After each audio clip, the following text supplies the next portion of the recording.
2026 के हम लोग जुलाई में आ चुके हैं। अभी कल ही तो मैंने सुपरमैन और फैंटास्टिक फोर देखी थी।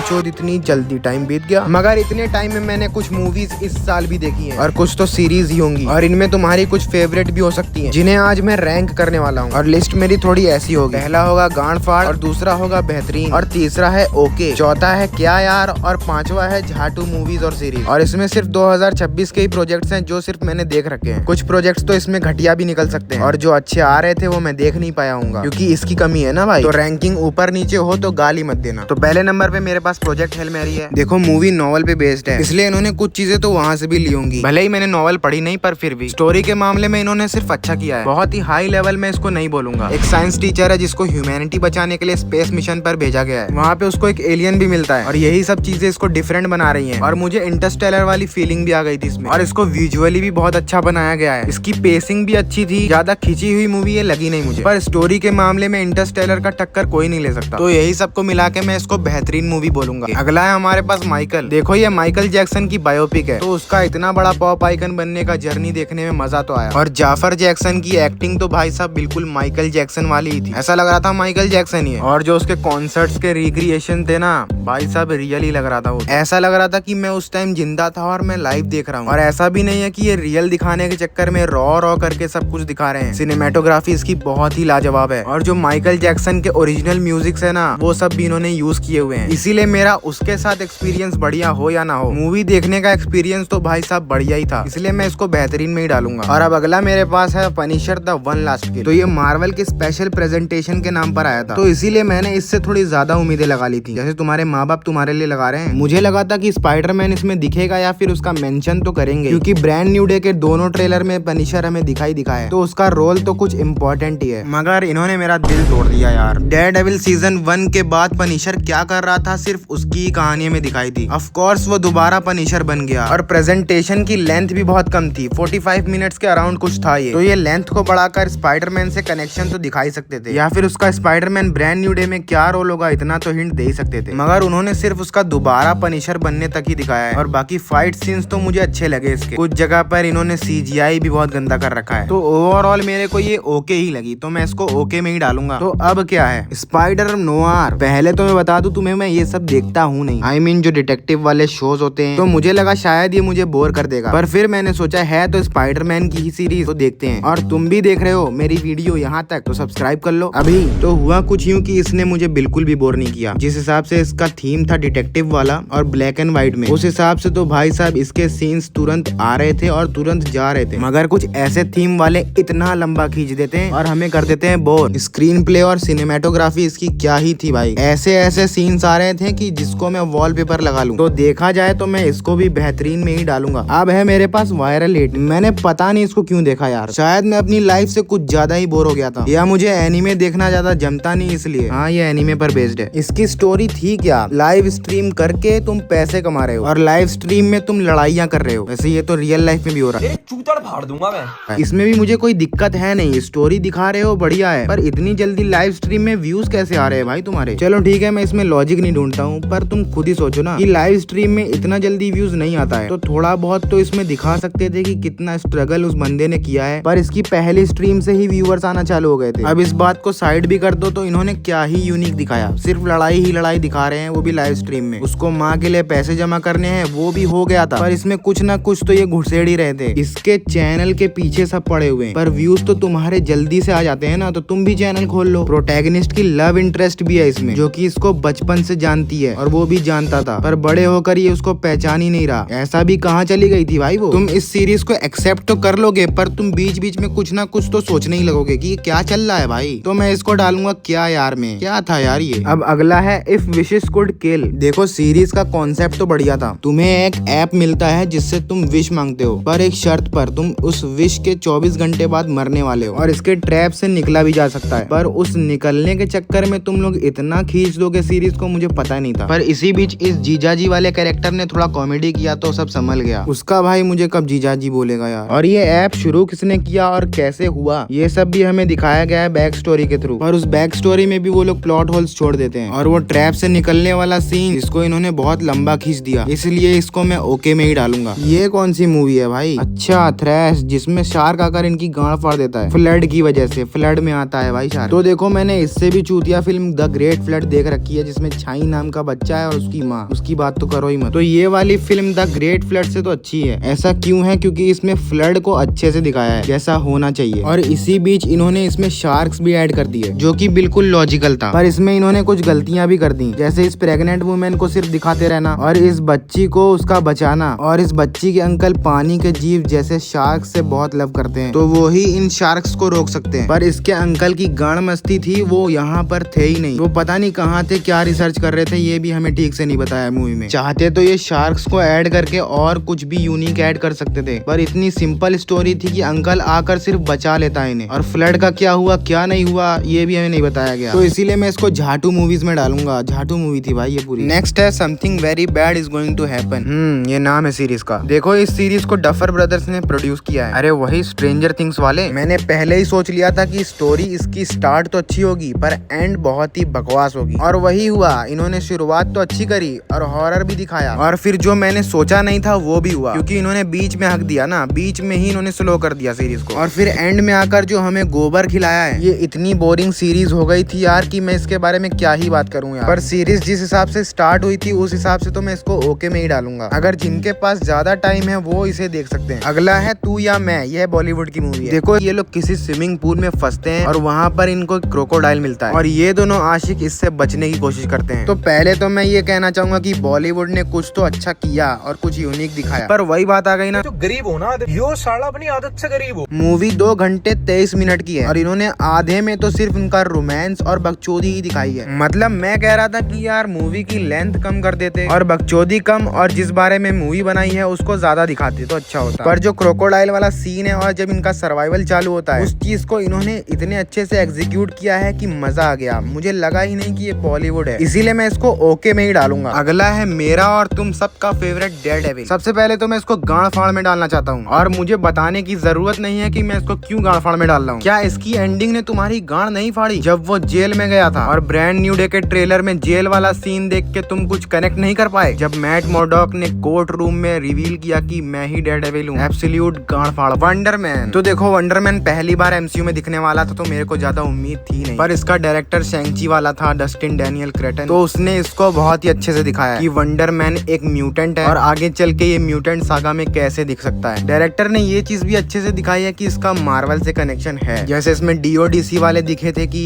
ये म्यूटेंट को कैसे पकड़ते हैं। ये मेरे को बहुत ही बेहतरीन लगी। अगली है ऑब्सेशन। मैं इस मूवी को ऐसे ही देखने गया था, पर इस मूवी ने मुझे जो डराया है ना यार, मेरी गांड फट गई। इस बंदे को अपनी क्रश पटानी है पर तुम्हारी क्रश की तरह उसको वो भाव नहीं दे रही थी, तो वो इस चीज से विश मांगता है कि वो मुझे भाव दे, मगर ये इसको ऐसा भाव दे रही है, ऐसा भाव दे रही है कि यार मार ही दिया उसको। मूवी कहीं से भी हॉरर बनने वाली थी नहीं, पर इसने बना दिया उसको। पर एक आम लड़की तुम्हें कितना ही डरा लेगी, पर इस एक्ट्रेस ने जो मुझे डराया है, मेरी गांड तो फटी गई, और गांड फटी ही है, इसको मैं गांड फाड़ में ही डालूंगा। अगली है सुपर गर्ल, और मूवी देखो मुझे अच्छी भी लगी और नहीं भी। फिल्म को गार्डियंस ऑफ द गैलेक्सी वाली फीलिंग देने की कोशिश करी गई है, पर जबकि सुनने में आया था कि कॉमिक इसकी पूरी कलरफुल है, और फिर जब मैंने चेक किया तो हाँ ये कॉमिक से तो बिल्कुल ही अलग है। और इसमें लोबो का कैरेक्टर जो था उसने थोड़ी कॉमेडी करके और अपना ऑरा दिखाकर, जो कि थोड़ा ही था, उससे मूवी को संभाल लिया। पर मैं फिर भी कहूंगा कि इन्होंने लोबो के कैरेक्टर को वेस्ट किया है, और तो और इनका विलन जो क्रेम है कॉमिक्स में ऐसा है और इसको यहाँ पर एकदम चूतिया दिखा रखा है। पर ये DCU की दूसरी मूवी है तो इसको मैं माफ कर सकता हूँ, और लास्ट का एक्शन सीक्वेंस भी बढ़िया ही था, तो मैं इसको ओके में ही डालूंगा। अगली फिल्म है टॉक्सिक की गांड तोड़ने वाली film Dhurandhar the revenge. Movie real life पर इंस्पायर्ड है, इसीलिए इन्होंने मोदी को जिस तरीके से दिखाया है वो तो मैं प्रोपोगेंडा ही बोलूंगा, क्योंकि जब ये इंसिडेंट्स हुए थे तब कांग्रेस की सरकार थी, पर उसमें तो PM का नाम नहीं लिया गया, पर जब मोदी PM बने तो उनको दिखाया ही दिखाया जा रहा है। खैर ये तो डायरेक्टर का ही मसला है ना। एक्शन और इसका म्यूजिक खास करके मुझे दोनों मूवी का पसंद आया, और जो आरी वाला सीक्वेंस था ना, मुझे लगा सिर्फ जॉन विक में हो रहा है ये सब। और सबसे बड़ा रीजन तो यही था कि जब मुझे पहली गांड फाड़ लगी तो दूसरी तो गांड फाड़ लगनी ही है, और मैं तो इसको देखूंगा ही। और सबसे बड़ी बात है इनकी एक्टिंग इन्होंने क्या ही करी है। मैं चाहूँ तो इसके बारे में ही बात करता रहूं, पर यार वीडियो लंबी हो रही है और मूवी भी छोटी है नहीं, तो मैं इसको भी गांड फाड़ में ही डालूंगा। मेरे पास अभी के लिए तो इतने ही 2026 के प्रोजेक्ट थे जो मैंने देखे थे, बाकी मूवीज भी मैं देख रहा था पर वो पुरानी थी। खैर जो भी हो, अगला तुम मुझे बताना कि मैं क्या रैंक करूँ, आई मीन टू से कौन सी मूवीज रैंक करूँ, या अगर तुम्हारे पास कोई और टॉपिक हो मूवीज से रिलेटेड तो वो भी मुझे बताना। बाकी मिलेंगे अगले वीडियो में, तब तक के लिए बाय।